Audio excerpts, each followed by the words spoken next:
Welcome to Social Anxiety Life, the podcast that explores the challenges of living with social anxiety.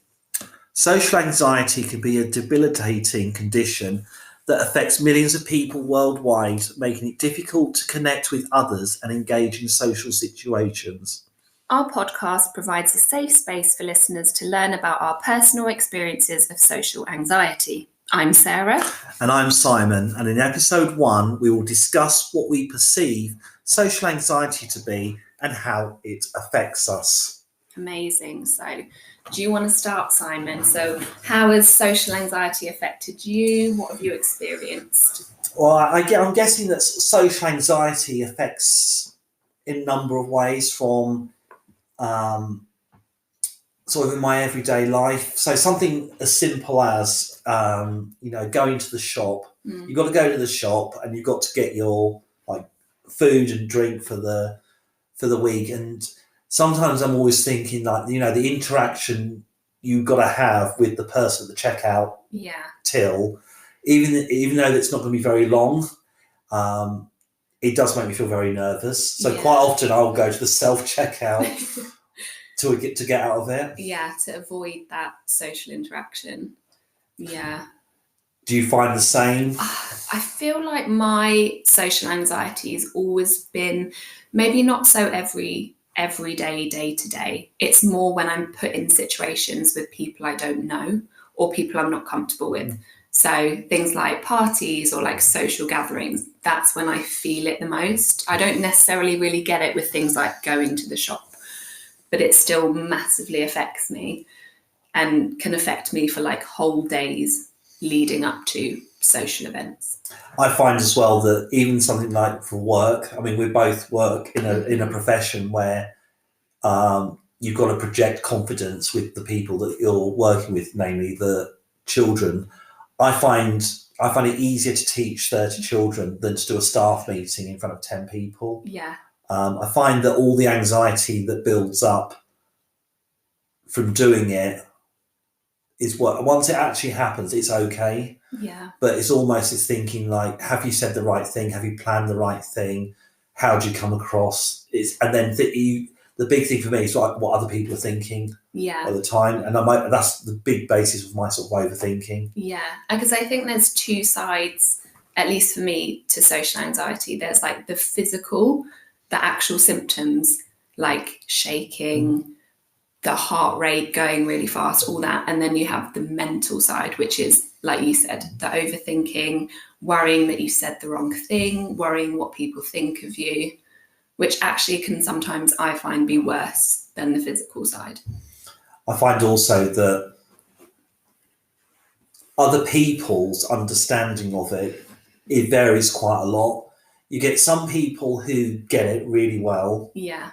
Because I've got a really good friend who invited me to a social thing, but they made it clear that it wasn't a necessity that I had to go because they understood how I am with lots of unknown people. Yeah. And even though the known people, there was 2 known people there that would have been fine, but there was at least going to be like at least 40 other people there.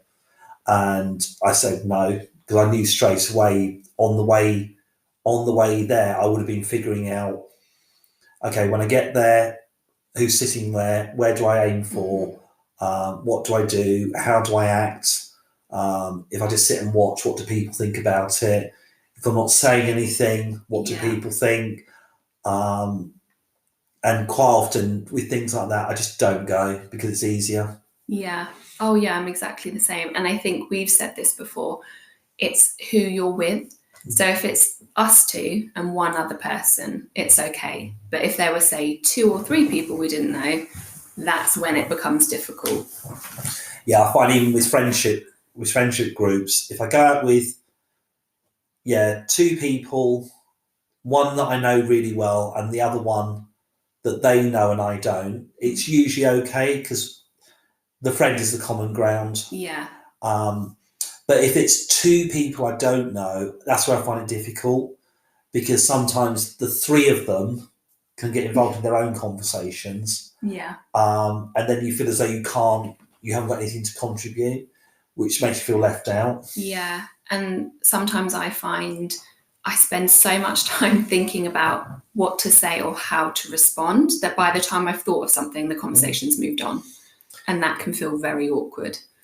Yeah, I find it particularly when it comes to small talk.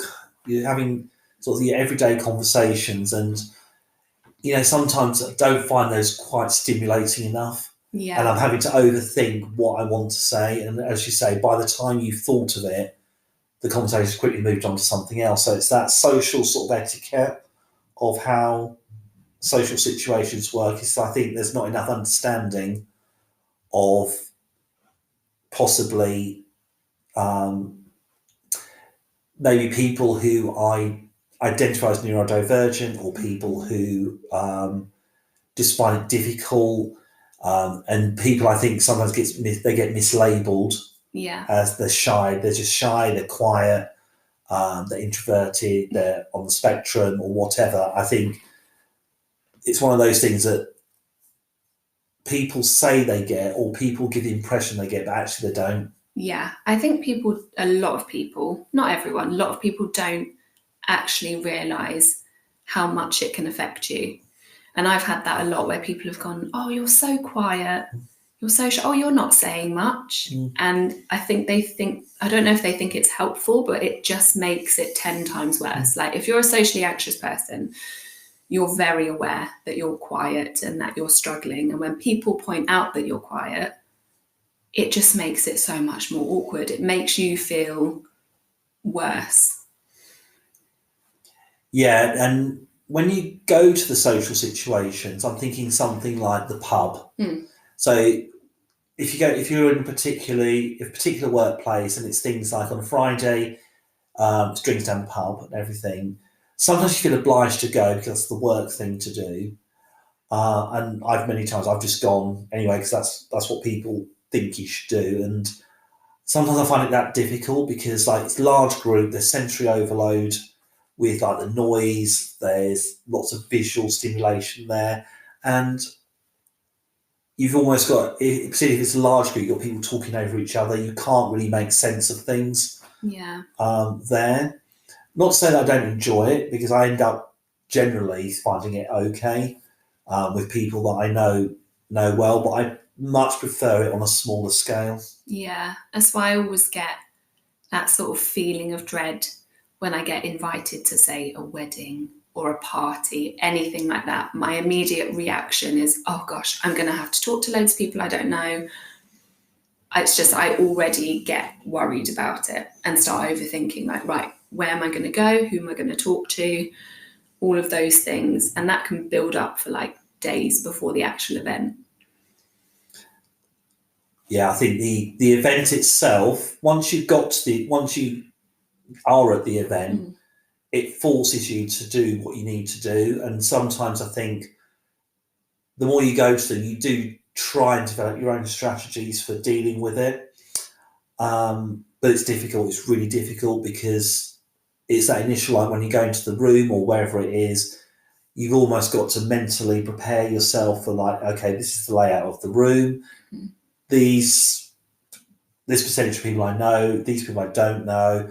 I've got to do all the pleasantries, I've got to make all the small talk and everything. And actually, I'd rather be doing something else at the time. And some people think it comes across as rude when you think like that, but I don't think it is at all. No, I've always preferred just to be a listener. I feel like I take a lot in and I observe a lot. I just find it quite difficult to be, loud and chatty if I'm not comfortable with people. If I don't know you, it just takes me time to be comfortable. And I don't think everyone gets that. And as you said, sometimes maybe it comes across to certain people like you're unfriendly, but obviously it's not the case. Do you think there's a bit of a stigma there?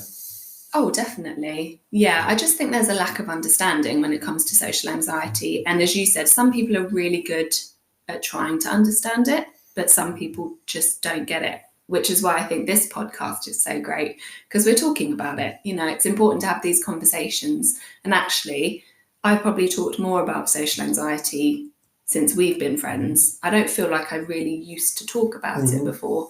And I don't think I even really knew that I had anxiety. I just thought, oh, I'm just really shy. Yeah, I thought the same. I think back to when I was younger. I was labelled quiet at school, Yeah. quiet, shy, etc. But academically, I did really well Yeah. at school. And I suppose now I don't know if you feel the same, like when you're teaching Yeah. and the kids that you have in your care, you do see Yeah. and experience children who come in with their anxieties and children who don't like certain things or children who panic when it's certain lessons or whatever. Yeah. And I suppose when you have it, you see it. Yeah, you definitely see yourself in the way certain children are that we teach. You know, that, as you said, those really quiet children. That's how I was as well when I was young. I was really quiet in class, and that was always commented on by my teachers.